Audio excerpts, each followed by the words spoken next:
La séance sur laquelle nous allons baser notre capsule traitant des processus d'apprentissage se situe environ en 2/3 d'une séquence sur le thème des réseaux sociaux.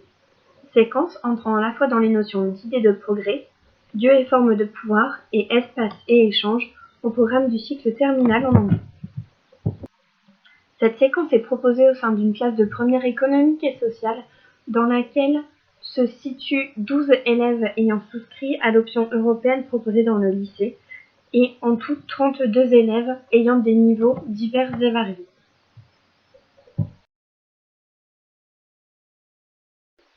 La première phase du cours consiste en une phase dite d'anticipation. Lors de cette phase, un premier document est proposé aux élèves. Il sera utile à la suite de la construction du cours. Les gestes mentaux auxquels les élèves peuvent faire appel lors de cette première phase sont ceux de la concentration, de la réflexion et de l'imagination créative. En effet, une fois le document leur étant proposé, ici il s'agit d'une capture d'écran, d'un écran représentant une fenêtre internet accédant au site Facebook sur laquelle une personne reçoit une demande d'ajout d'amis d'une autre personne nommée Maman. On demande alors aux élèves de réfléchir quelques instants et d'imaginer le contexte et les étapes qui pourraient découler de cette phase d'anticipation, de cette première image. Il est alors important que les élèves ne répondent pas tout de suite, mais prennent quelques instants pour réfléchir, pour analyser les différentes idées qui leur viennent suite au visionnage de cette première image.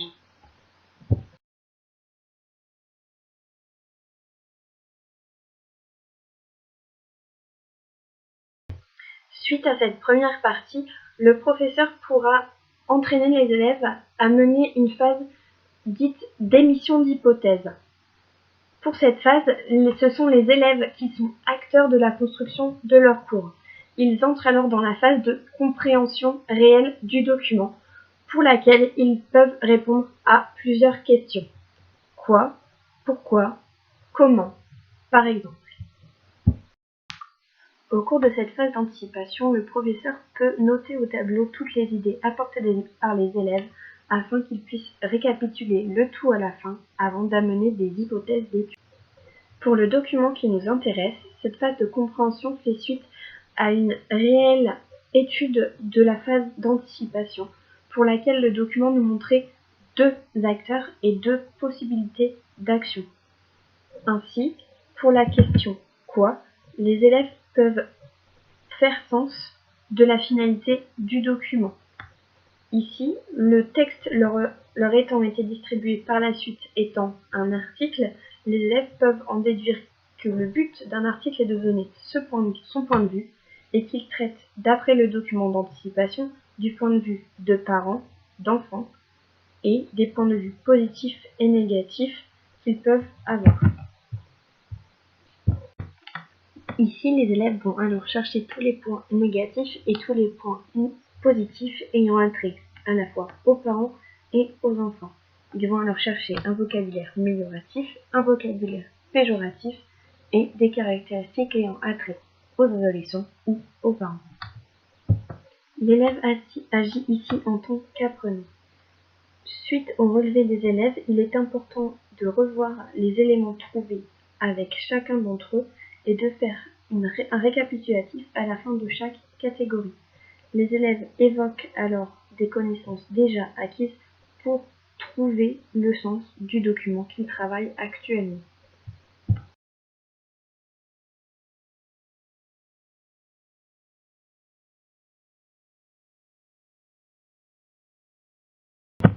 Une fois le relevé et les récapitulatifs terminés, l'élève a pu accéder au sens. La compréhension peut alors devenir explicante avec un retour sur les procédés utilisés par l'élève et le sens qu'il a acquis du document. Le sens ici était d'avoir accès à un effet de causalité. Les élèves peuvent alors formuler leur compréhension de telle façon.